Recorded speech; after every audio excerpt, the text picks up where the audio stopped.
FIFA বিশ্বকাপ বাছাই high voltage ম্যাচে ভোরে উরুগুয়ের বিপক্ষে মাঠে নামছে আর্জেন্টিনা।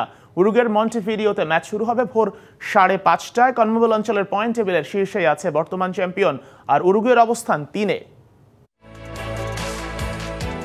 দীর্ঘ 4 মাস পর আবারও মাঠের খেলায় ফিরছে আর্জেন্টিনা। বিশ্বকাপ বাছাইয়ে উরুগুয়ের মুখোমুখি হবে আলবিসেলেস্তেরা। তবে মাঠে নামার আগে স্বস্তিতে নেই আর্জেন্টিনা। চোটের কারণে লিওনেল মেসি সহ দল থেকে ছিটকে গেছেন অনেক ফুটবলার। তাই কোচ লিওনেল স্কালোনির কপালে পড়েছে চিন্তার ভাঁজ।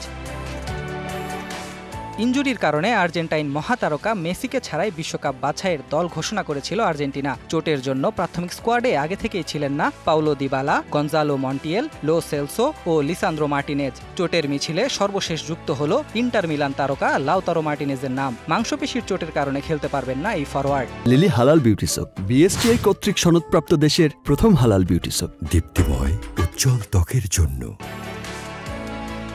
ইনজুরি সমস্যার কারণে উরুগুয়ের বিপক্ষে দল সাজাতে বেশ ভোগান্তিতেই পড়তে হবে লিওনেল স্কালোনিকে। দায়িত্ব নিতে হবে হুলিয়ান আলভারেজ, রদ্রিগো ডি পল, ম্যাকালিস্টারদের। এছাড়া বাছাই পর্বের সবশেষ 3 অ্যাওয়ে ম্যাচের 2টিতেই হেরেছে আর্জেন্টিনা। তাই উরুগুয়ে ম্যাচে কঠিন চ্যালেঞ্জই অপেক্ষা করছে আলবিসেলেস্তেদের সামনে।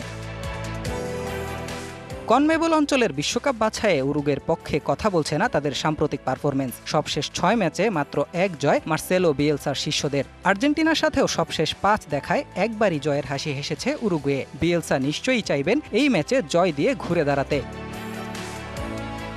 12 ম্যাচে 25 পয়েন্ট নিয়ে কনমেবল অঞ্চলে সবার উপরে অবস্থান করছে লিওনেল স্কালোনির দল। অপরদিকে সমান ম্যাচে 20 পয়েন্ট নিয়ে 3-এ আছে উরুগুয়ে। তাই দুদলের জমজমাট লড়াই দেখার অপেক্ষায় ফুটবল প্রেমীরা। Nahid Ahmed, BBC news desk.